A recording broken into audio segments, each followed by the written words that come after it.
देखो सबसे पहली बात हमारी कमजोरी क्या है, हम परेशान हो जाते हैं। संसार में देखो तो परेशान, परमार्थ की तरफ देखो तो हम परेशान हो, ये हमारा आदत स्वभाव बन गया परेशान होना।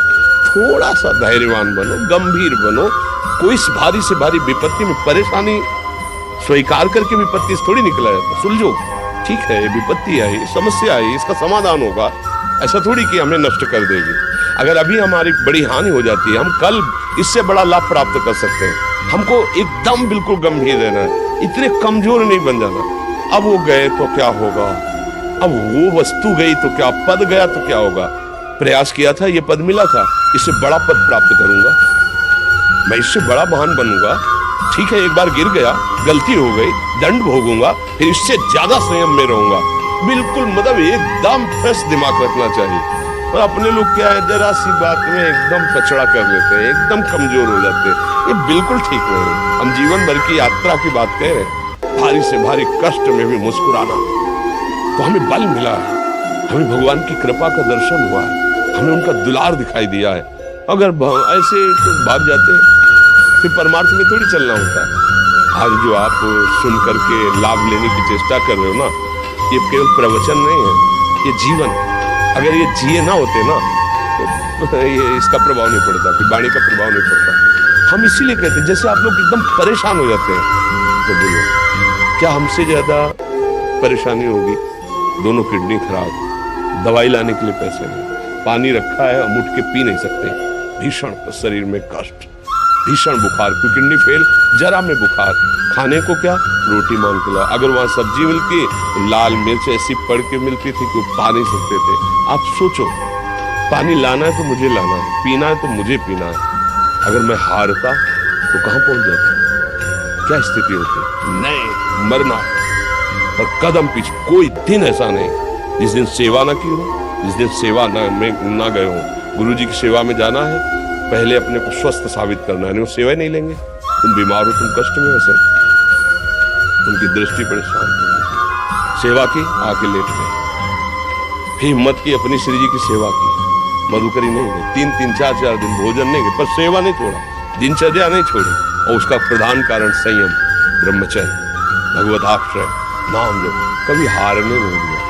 अभी भी थोड़ी देर बाद डायलिसिस हुआ, हारने, आपको हारे हुए नजर आ रहे हैं।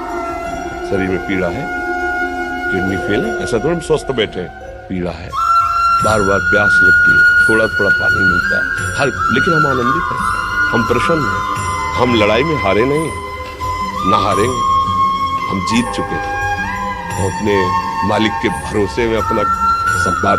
तो वो ये हम अपनी बड़ाई नहीं बता रहे, हम आपको बता रहे समस्या।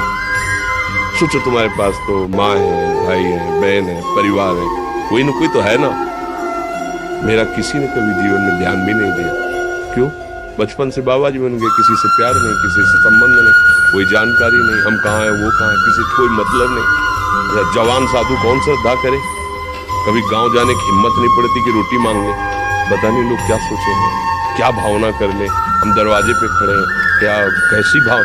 जो हमारे सामने आकाश वृत्ति से आया यौवन अवस्था में, वही पाया है, अन्यथा भूखे रह। जब हम हर समय अपने को विवेक के द्वारा सावधान रखे तो हम कभी निराश नहीं हुए, कभी उदास नहीं हुए, कभी ऐसा नहीं लगा कि यार हम दुखी, कभी नहीं लगा। उसी का फल है कि उस सुख का संकेत मिल गया जहाँ दुख की निशानी भी नहीं, वही उसी के बच्चे हो। हम सब उसी धातु से बने हुए हैं। हम इतना क्यों परेशान हो जाते हैं? हम ये देखते हैं अपने लोग, थोड़ी बात बिगड़ गई परेशान, नहीं बिगड़ी तो बिगड़ जाने की संभावना में परेशान है। आज सुख है लेकिन कल सुख छिन जाएगा, तो हम आज के सुख में सुखी ना होकर कल के दुख की आने की संभावना में भयभीत हो। अब क्या हमारी सोच रह गई? हमको इतना बलवान बनना है कि सुख और दुख दोनों हमको छू न सके। भारी से भारी सुख की व्यवस्था है तो अहंकार नहीं, हर्षित होकर किसी का अपमान न करे कि हम धनी, हम पदाधिकारी, अमुक। भारी से भारी दुख आया तो हमें किसी के सहयोग की जरूरत नहीं, हम फिर अपने कदम बढ़ाएंगे, हम फिर जुड़ी हुई अपनी भावनाओं को सजाएंगे। मस्त जीवन, एकदम तुम अविनाशी के बच्चे हो। शेर का बच्चा भेड़ों के बीच में फंसकर म्यों म्यों बोल रहा है, बस अगर दहाड़ना सीख जाए तो कोई भी उसे परास्त नहीं कर सकता।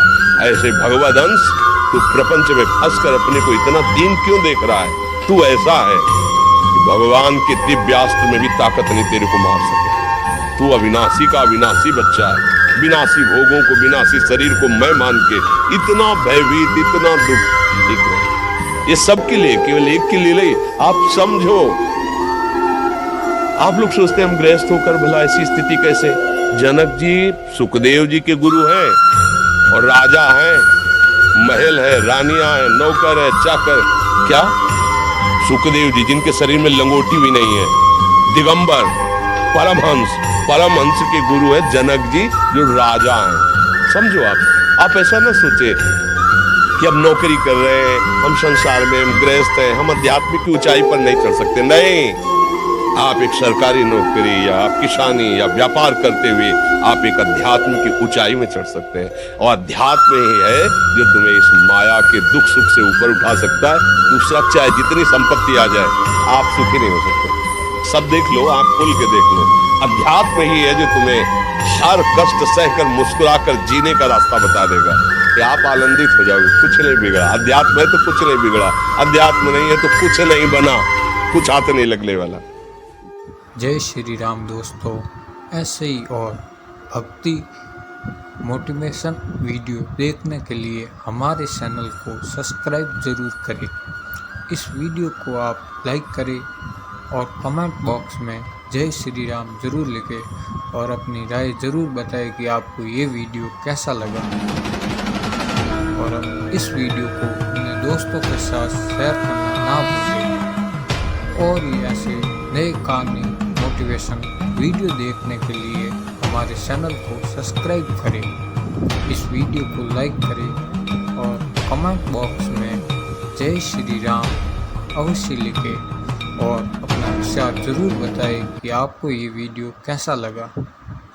जय श्री राम।